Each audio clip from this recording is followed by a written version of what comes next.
Okay, well, this is about the great wealth transfer. This is actually, I think, part two, but I'm not sure. Anyway, you have to go all the way back to 1973.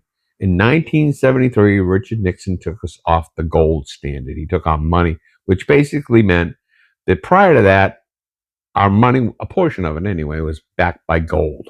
So that slowed politicians down because they had to have enough gold to print enough money. When they took that away, the printing presses went nuts.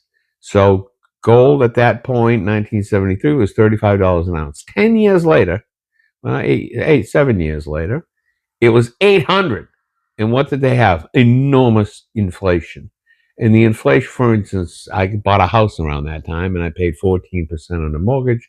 You could go up as far as 18%. What's the main message here?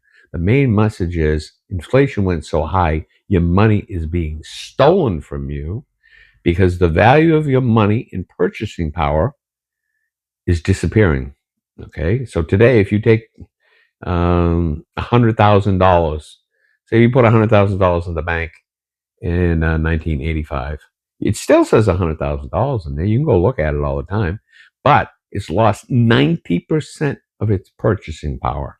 Okay, that's not the first time that happened. That happened again in 2007, 2008. The Dow was at, I think, 8,000.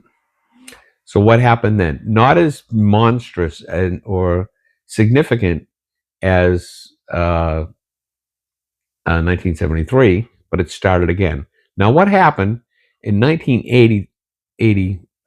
Volcker, who was the Fed chairman, came in and he raised interest rates because that slowed down the money borrowing, and that's why it got all the way up to 18%. In 2008, they went in the opposite direction. So for 16 years, instead of raising the interest rate, you hear Trump talk about it all the time, they want to lower. What the interest rate means for the Fed is that's the rate that the government of the United States pays to borrow the money. That's why we never hear this stupid politician saying, "Oh, we're spending the taxpayers' money." That's all bullshit. It's just bullshit. There is no taxpayer money. The money that they collect for us for income tax doesn't pay for shit. Doesn't pay the debt down. Doesn't do anything. It's just a joke because Congress borrows the money from the Federal Reserve. Now, how are people going to get wiped out? It's pretty simple. I don't think the stock market is going to crash per se, but at some point it's going to start turning in the other direction. You can use whatever terminology you want to use. But when that happens, if you think you got $200,000 in this stock market right now, it's 50,000, and it drops, and you lose 40,000, 50,000, $75,000. It's not going to bounce back up this time. It's going to stay down there this time.